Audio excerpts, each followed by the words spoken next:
Entonces, hemos creado estrategias adoptando varias técnicas didácticas. Yo tengo un primer doctorado en Administración por el Tecnológico de Monterrey y tengo un segundo doctorado en Derecho Privado por la Universidad de Salamanca en España. Y esto, el trabajar en el TEC de Monterrey en varios proyectos, que me ha tocado siempre crear proyectos, me ha servido para conjuntar la creación completa de un campus universitario. Entonces, si nos vamos a la presentación, les comento todo esto porque la presentación está basada en una investigación. La estructura la van a ver de una investigación y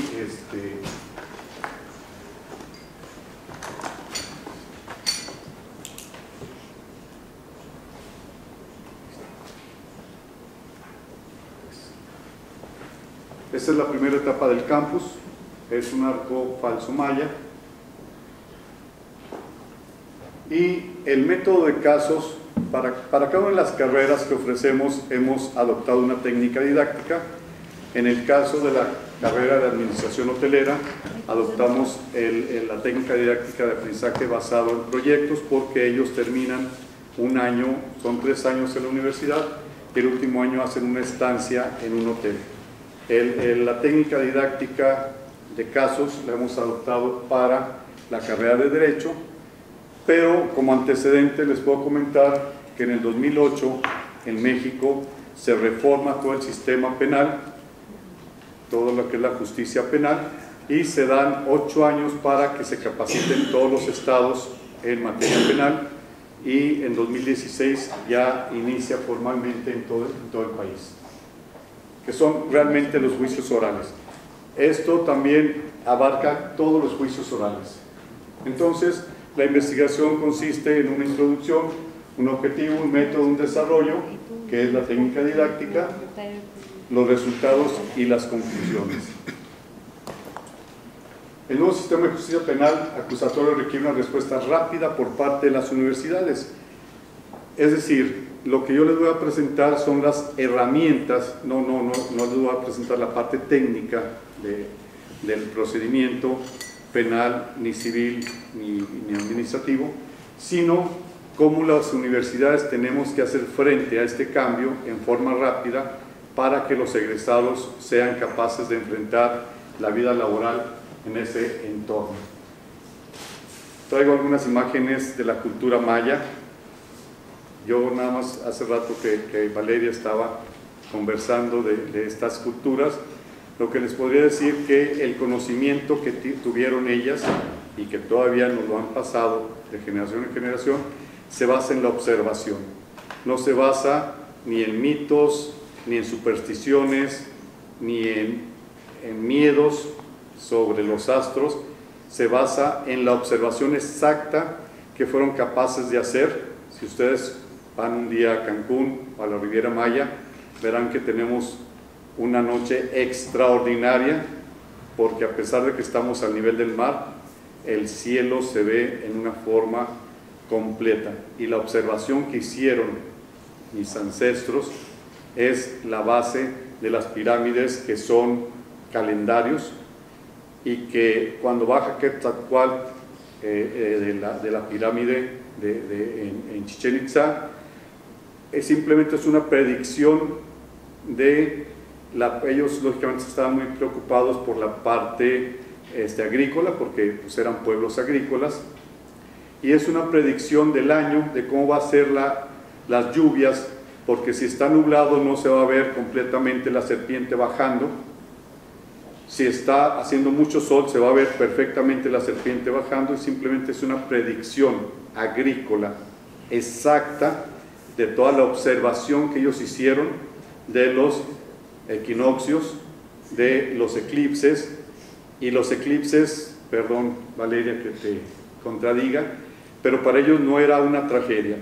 Realmente hicieron algunos sacrificios humanos, pero eran los rehenes que tomaban de las guerras los que sacrificaban, y sí tenían la idea de que el sol, para salir necesitaba fuerza.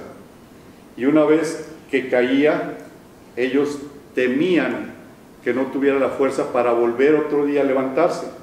Y los sacrificios realmente que eran valorados por su Dios, el Dios del sol para ellos, eran los sacrificios propios de la sangre, no de muertos, sino de vivos. Y ellos se hacían incisiones en lugares donde dolía más, y mientras más dolía, más servía el sacrificio. Entonces eso de que eran caníbales y hacían sacrificios fue un invento de los conquistadores, pero realmente hay toda una historia real atrás, basada en la observación científica de nuestros ancestros. Lo combino precisamente con los conquistadores, y esto es el cielo de Salamanca, es la primer biblioteca en la universidad donde yo estudié mi segundo doctorado. Y cuando se les encarga a la primer biblioteca simbolizar el conocimiento, y al igual que lo que comentaba Valeria, ellos lo simbolizan con el infinito. ¿Por qué? Porque dicen que una biblioteca, el conocimiento en una biblioteca es infinito. Entonces el objetivo de esta investigación es desarrollar en los alumnos de Derecho competencias suficientes para litigar el nuevo sistema de justicia. Anteriormente todo el proceso se hacía por escrito, se hacían los expedientes muy grandes, eran cajas incluso las que se llegaban a hacer, y con la reforma del 2008 ahora son juicios orales, son más expeditos y son completamente transparentes. Y aquí lo que nos damos cuenta y lo que decimos desde el inicio en la introducción a la universidad, a los alumnos de Derecho, es que ya se han dado casos en los tribunales en donde si el abogado no conoce, no argumenta jurídicamente en forma correcta, el juez le pide que abandone la sala, y es un desprestigio para el abogado y es un desprestigio para la universidad que le otorgó el título. Por eso es por lo que las universidades estamos tan preocupados que esto no suceda. El procedimiento fue la implementación del método de casos que se está llevando a cabo. Los profesores están siendo capacitados en técnicas didácticas, en comunicación efectiva, en argumentación jurídica y en hermenéutica jurídica, además de que se encuentra diseñando los casos. Es decir, aun cuando tenemos convenio con la Universidad de Harvard, con la Escuela de Leyes de la Universidad de Harvard, y tenemos acceso a los casos, pues no hay mejor forma que ir creando los casos propios, porque también dentro de lo que me ha tocado fundar un campus universitario ha sido el conseguir el mejor talento para que den clases. Y el mejor talento yo lo considero tanto profesores, investigadores de tiempo completo que se dedican a dar las primeras materias, las materias básicas de la carrera, como después traer jueces, magistrados, notarios públicos, dependiendo de la especialidad, que nos dedican 4 horas a la semana, 2 horas por día, a impartir una clase, y que yo aseguro la calidad académica con estos jueces. Imagínense que un funcionario público que nos da clase, que no tenga tiempo de preparar, va a llegar a su clase y si no preparó el tema se va a notar. Mientras que si yo invito a un juez civil que me dé procesal civil, con que venga y les platique lo que trabajó el día anterior en cualquier fase del proceso, que seguramente un día completo de un juez vio varios juicios y por lo tanto podrá incluso darles todo el proceso, pues no tendrá que preparar clase. Entonces aseguramos la calidad con eso. Si yo tengo un notario público que les da la materia de derecho notarial, pues también con que les platique lo que hizo el día anterior, con eso tenemos. Sin embargo, bueno, hay toda una técnica, hay un proceso de capacitación. En el campus Cancún se está habilitando el laboratorio de juicios orales. El laboratorio de juicios orales no es solamente el espacio y el mobiliario, eso es lo de menos, eso se puede hacer en cualquier salón de clases. En el juicio oral, lo importante es que dentro de la sala exista todo el equipo computacional, el equipo de videoconferencia, el equipo de grabación, para que una vez que termine la simulación del juicio, se grabe la sentencia, se grabe la actuación y el profesor pueda evaluar al alumno conforme a su actuación durante el procedimiento. En el siguiente periodo iniciaremos las simulaciones de juicios orales, tanto civiles como penales. ¿Por qué pongo nada más estas dos ramas? Bueno, porque también tenemos, bueno, curiosamente, llegando yo a Cancún, me encuentro a un exalumno de que le di clases en la maestría en Derecho en el TEC de Monterrey, que es el presidente de la Junta Federal de Conciliación y Arbitraje, y con él hemos estado haciendo prácticas laborales forenses directamente en la Junta de Conciliación y Arbitraje. ¿Por qué pongo Harvard? Bueno, porque de ahí traemos la técnica, de ahí viene toda esta técnica. El estudio de casos es una técnica en la cual se desarrollan habilidades tales como el análisis, la síntesis y la evaluación de la información. Se desarrolla también el pensamiento crítico, que facilita la integración de los conocimientos de la materia y ayuda al alumno a generar y fomentar el trabajo en equipo y la toma de decisiones. El estudio de casos comprende una serie de objetivos que se intentan lograr con esta metodología de enseñanza, de modo que facilita no solo la integración de los conocimientos de la materia, sino que también ayuda al alumno a generar y fomentar el trabajo en equipo de forma autónoma. Las habilidades, los conocimientos, las habilidades, las actitudes y los valores que debemos formar en la universidad y que no solamente debemos dedicarnos al conocimiento, pues se da también en la técnica didáctica colaborativa, en donde los alumnos deben saber trabajar en equipo y deben saber incluso autoevaluarse y evaluar a sus compañeros en el proceso de aprendizaje de la materia o del proyecto que están llevando a cabo. Entonces una simulación de juicio oral nos da toda la posibilidad del aprendizaje lateral, de trabajo en equipo, de liderazgo, de argumentación, etc. Por otra parte, también busca que los alumnos realicen de forma colaborativa la búsqueda de análisis de soluciones y que a su vez puedan lograr desarrollar conclusiones. Esta técnica, que ya el caso nos lleva a una sola solución, si nosotros lo manipulamos de tal forma de adecuarlo un poco más a la realidad de la región, podemos buscar que los alumnos utilicen su creatividad para proponer más de una solución o incluso una solución más viable. También se intenta impulsar que realicen sus propias investigaciones y deducciones teniendo en cuenta la problemática planteada. Se busca mucho que el alumno, vamos a decir, en la parte jurídica no basta el conocimiento de la ley. Hay que investigar la jurisprudencia, hay que investigar doctrina, hay que investigar derecho comparado, hay que hacer una investigación, y a los alumnos de derecho desde el primer semestre se les da la clase de metodología de la investigación, la asignatura de metodología de la investigación, primero como investigación general, después en segundo semestre se le da la asignatura de metodología de la investigación jurídica, ya específicamente al sistema jurídico, y después se les dan los seminarios de investigación y de titulación. Luego de haber analizado el estudio de casos, se puede mencionar que es una metodología educativa que como técnica docente manifiesta ventajas a la hora de la enseñanza, teniendo en cuenta que se adapta a distintas edades, así como también distintos niveles de formación, y que pretende promover en el estudiante las responsabilidades de su propio aprendizaje. Aquí hago un paréntesis.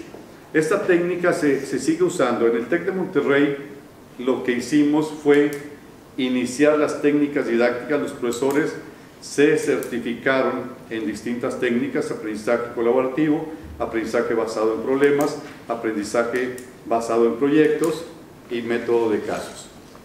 Sin embargo, una vez que llegamos a la misión, al cumplimiento de la misión, ahora se está trabajando en el aprendizaje basado en retos, en donde se recoge todas estas técnicas didácticas que dan estructura a la clase, y que ahora lo que se busca son retos, y los alumnos entonces salen, y aquí ya se da la educación dual, empresa, y empresa hablo por empresa tanto organizaciones de la sociedad civil como empresas lucrativas.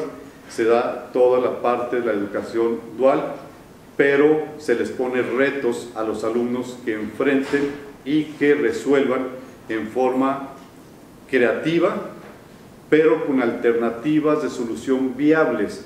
Esto es muy importante porque podemos dejar a los alumnos a que echen a andar su imaginación, pero si no tenemos una técnica, una metodología y una estructura, sus aportaciones no van a ser viables. Y entonces cuando van a una empresa o cuando van a un juzgado, creen que el juez o el empresario son tontos, porque no resuelven tan rápido, porque no resuelven las cosas, porque no hacen más. No, lo que hay que hacer es enseñarles a que presenten alternativas de solución que sean viables.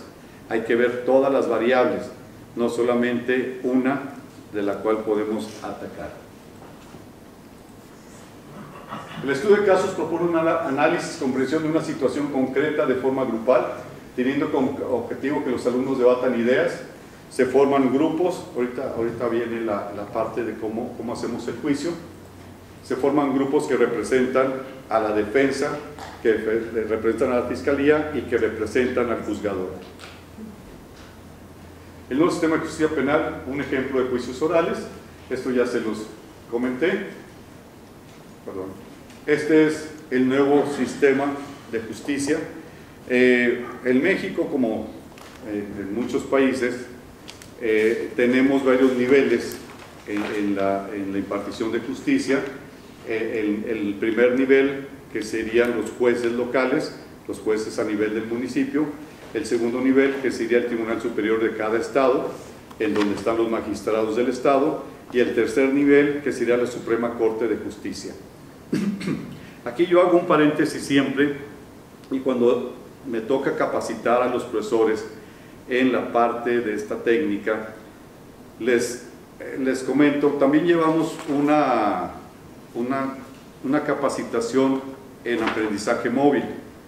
Ahorita, en lugar de decirles guarden sus celulares, no quiero ruido, lo que les decimos es saquen sus celulares, porque vamos a estar investigando a través del uso de la tecnología. En lugar de que estén chateando y estén con otras cosas con otros amigos, lo que los hacemos es que estén atentos y que se les empiece a fomentar la investigación y no creer todo lo que el profesor les está diciendo. Se les enseña mucho a dudar. Hay que dudar de lo que el profesor te dice. El profesor no lo sabe todo, a veces lo inventa, pero no lo sabe todo. Entonces, al inicio, sobre todo en los primeros semestres, nos damos cuenta cuando decimos, a ver, busquen una jurisprudencia sobre este caso. Y entonces nos dicen, ah, sí, aquí dice que el Tribunal Supremo o que el Tribunal Constitucional. Pues no, señores, en México no hay Tribunal Supremo ni hay Tribunal Constitucional. Seguramente te fuiste a España, seguramente te fuiste a Colombia, y entonces se les enseña a navegar en la página de la Suprema Corte de Justicia, en donde es el único lugar en donde van a encontrar la jurisprudencia mexicana, que está dividida en tesis, que son las que hacen los magistrados colegiados de circuito, y en jurisprudencias que hacen los ministros de la Corte. A diferencia de otros países en donde el juez de primera instancia, su sentencia se convierte en jurisprudencia. En México, la jurisprudencia son 5 tesis iguales, no encontradas, sin ninguna en contra, y entonces se hace jurisprudencia. ¿Qué es la jurisprudencia? Es la parte que va a suplir una laguna en una ley y que va a explicar más ampliamente esa ley. Y entonces este sería un caso típico de un juicio oral, en donde estamos hablando, como les expliqué esta parte de los niveles, estaríamos hablando de un tribunal colegiado, estaríamos hablando de los asesores, la defensa, de los defensores, del imputado, del público, en este caso en México es el Ministerio Público, y la policía investigadora, que va a asegurar que el imputado no se vaya a salir. Las herramientas del juicio oral, y es algo lo importante para mí de llegar. El juicio oral es una práctica que nosotros en la vida laboral pues la tenemos que llevar, pero el juicio oral dentro de una universidad, dentro del programa de estudios de la carrera de Derecho de una universidad, y sobre todo de una universidad en donde esté acreditada como programa de calidad, no podemos sacar abogados en menos de 4 años. ¿Por qué? Porque simplemente los procesales no nos van a dar el tiempo para que el abogado salga y enfrente el juicio oral en los tribunales. Desgraciadamente en México se dan muchos reboes, se dan muchos permisos para impartir la carrera de Derecho, y hay quienes anuncian que en 2 años sacan abogados. Yo dudaría, nada más por el puro tiempo, yo dudo que ese programa sea de calidad. Entonces, lo que hemos hecho es meter herramientas para esto. Las herramientas, la primera herramienta, y es una asignatura, es la hermenéutica jurídica. ¿Alguien me puede ayudar con esta definición de la hermenéutica? ¿Qué es la hermenéutica jurídica? Algo oculto. Algo oculto. No, más bien algo visible. No sé si está relacionado, doctor, con el arte de saber, de obtener el conocimiento a través de las preguntas. De las palabras. Exacto, del texto. ¿Sí? La hermenéutica jurídica es el arte de interpretar los escritos del derecho buscando su verdadero y real sentido. Busca en un texto no solo su significado idiomático, sino también escarba para encontrar la auténtica intención del legislador que el legislador tuvo al crear la regla de derecho. Y esto se llama exposición de motivos. En la creación de una ley, se da la creación de la ley y se hace el debate y se lleva un diario de debates, en donde queda registrado todo lo que los legisladores dijeron al respecto.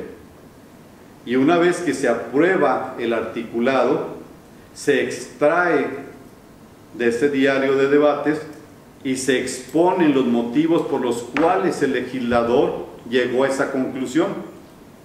Ejemplo, yo no soy penalista, yo me he dedicado más al derecho laboral, conozco un poco más de la ley laboral.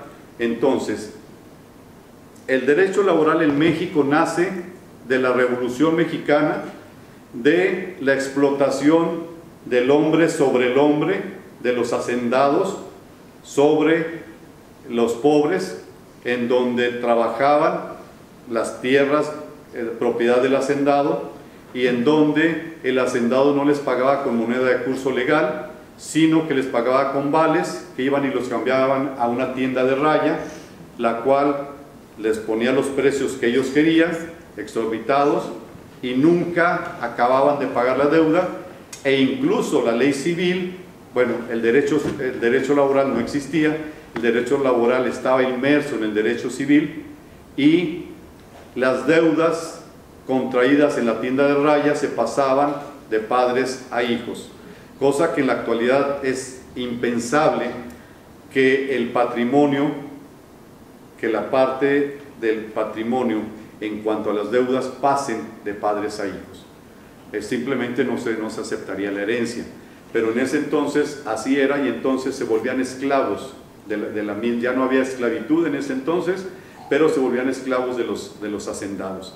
Entonces la ley laboral viene de ahí, y México es el primer país en el mundo en hacer una constitución social en donde establece varias cosas, entre ellas el derecho al trabajo y el derecho al trabajo digno, y quita la explotación y pone máximos y mínimos, máximos jornadas, mínimos salarios, y donde viene la ley de educación, etcétera, etcétera.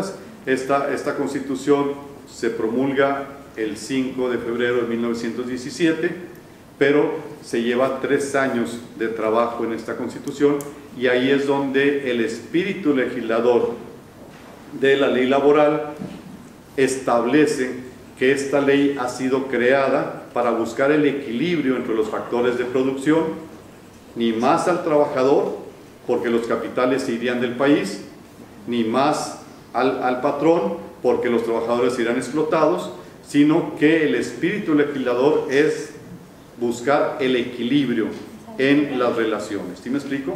Pero eso no lo dice. Eso hay que irse al espíritu del legislador, a lo que inspiró poner los artículos que están dentro. Entonces, la hermenéutica jurídica va más allá de las palabras que se establecen en cada artículo. Va a ahondar en la interpretación de esas palabras y en el contexto histórico del cual depende ese articulado. No sé si me explico. Y entonces no basta con aprenderse la ley. No basta lo que dice la ley. Hay que irse al espíritu de esa ley.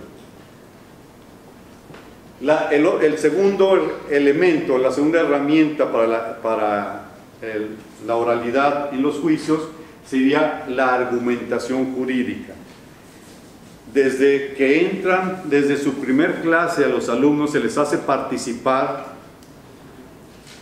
y los vamos guiando, porque no basta hablar, y porque además en derecho el hablar no es un acto inocente.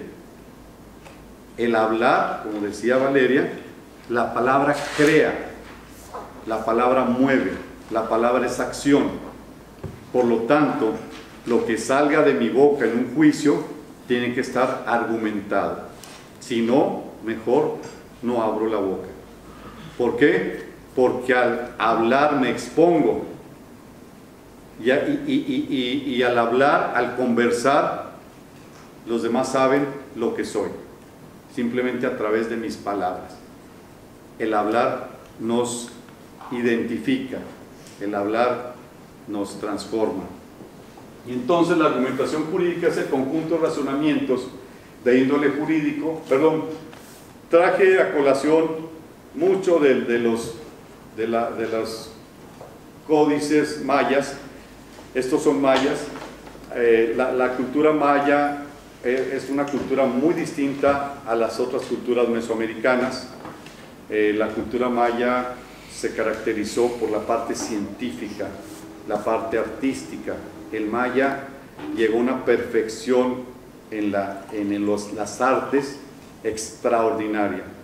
Se compara a los griegos y no sabemos si los griegos son los mayas de Europa o los mayas son los griegos de América. A ese nivel llegó la civilización maya.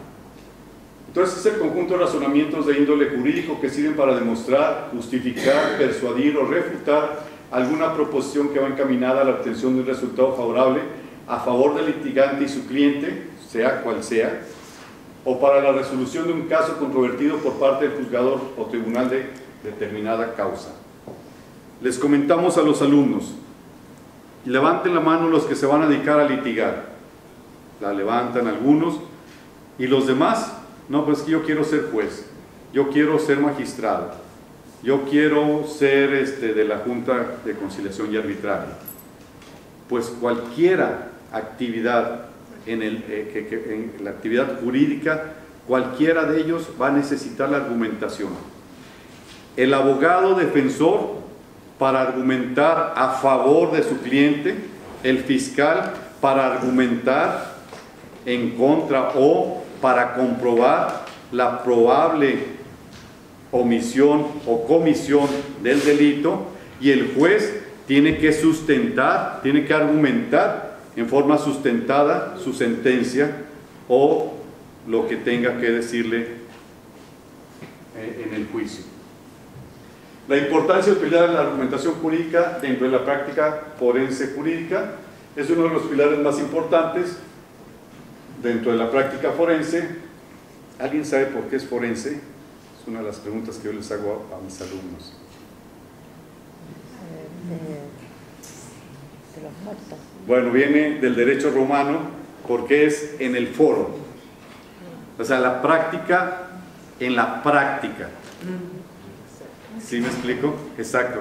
Y a veces parece pleonasmo, porque práctica forense, ¿en dónde es? Bueno, es que es en el lugar donde se lleva a cabo.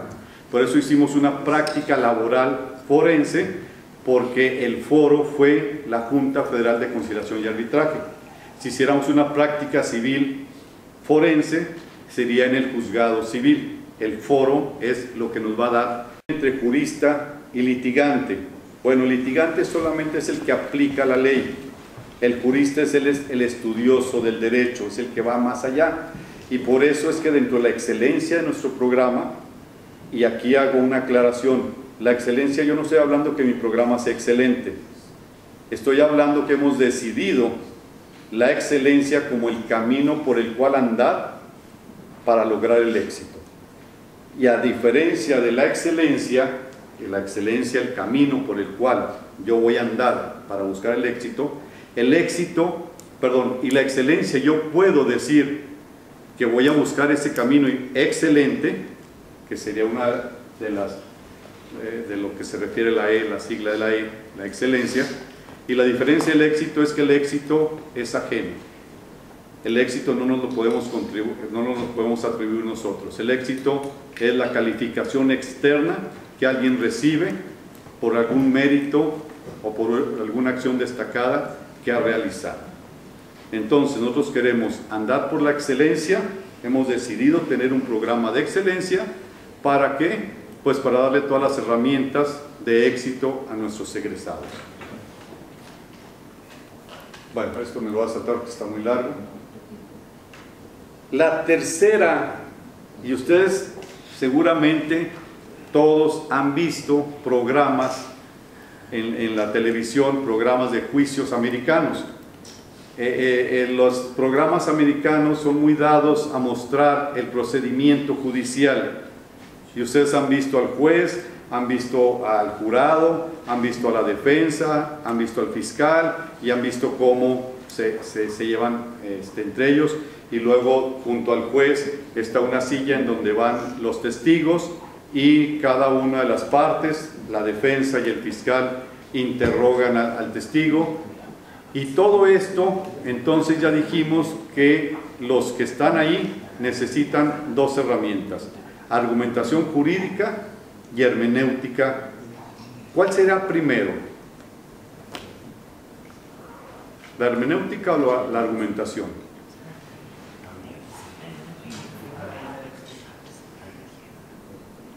De lo poquito que les he explicado, ¿cuál será?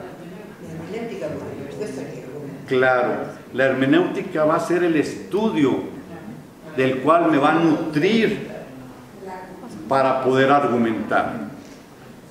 Sin hermenéutica no tengo elementos de argumentación. Entonces tengo que primero ir a estudiar. Es exactamente igual que un médico. Un médico conoce de enfermedades y las va a estudiar un caso. Y cuando ya esté frente al paciente, de todo lo que ya conoció de las posibles causas